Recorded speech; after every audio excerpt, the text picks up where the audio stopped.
Niko's eyes flashed to our faces, one by one. "Josie's alive," he repeated. "She's being held against her will in Missouri." We all boggled at the newspaper he was holding out. It was Josie. He was right. "I'm going to get her. Who's coming with me?" I didn't know what to say. I'm sure my mouth was gaping open like a beached fish. "Let us see the thing, Niko." "Are you sure?" Jake said. Ever the politician, he stepped and took the paper from Niko. "Is it really Josie? Are you sure?" Caroline asked.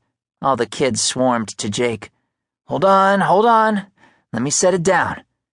Jake put the paper down on the bedsheet that Mrs. McKinley had laid down as a picnic blanket. We were out on the green, celebrating the twins' 6th birthday. "It's Josie! It's Josie, it really is!" Max crowed. "I thought for sure she got blown up."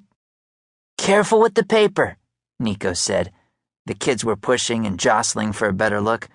Luna, our fluffy white mascot, was up in Chloe's arms, yipping and licking anyone's face she could reach. She was just as excited as the rest of us. "Somebody read it out loud already," Chloe complained. "Now, Chloe, how would you ask in a polite way?" Mrs. McKinley reprimanded her.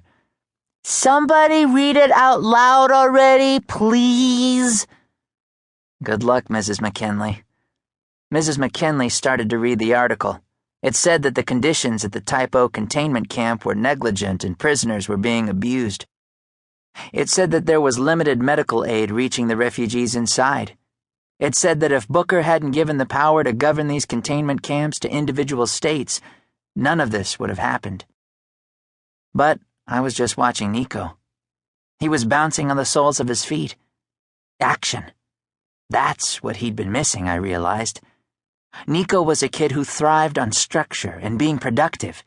Here at the Kilchenna Luxury Golf Club turned refugee containment camp, there was plenty of structure, but almost nothing to do besides watch the 24-hour cycle of depressing news from around the country and wait in lines.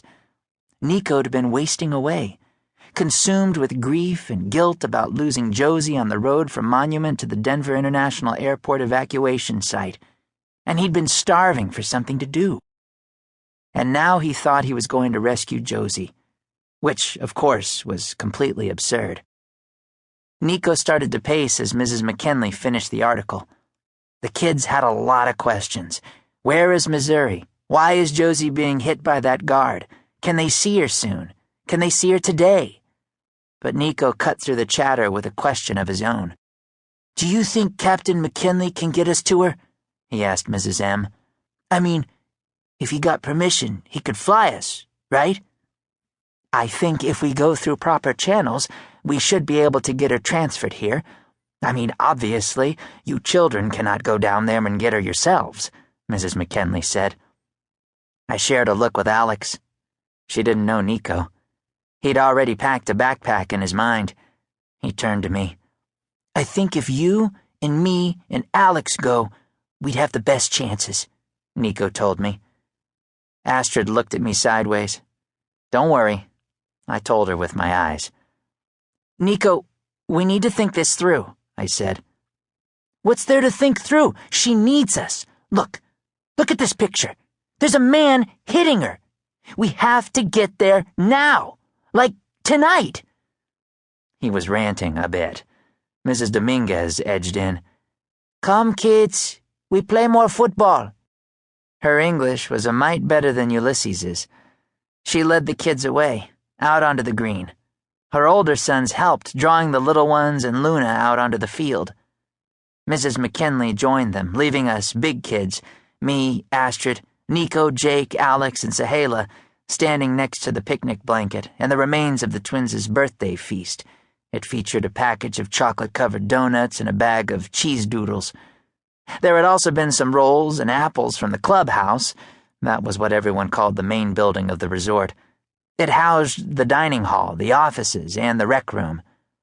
Astrid, who seemed more pregnant by the minute, had eaten her share, my share, and Jake's share. I loved watching her eat. She could really put it away. Her stomach looked like it was getting bigger every day. She had definitely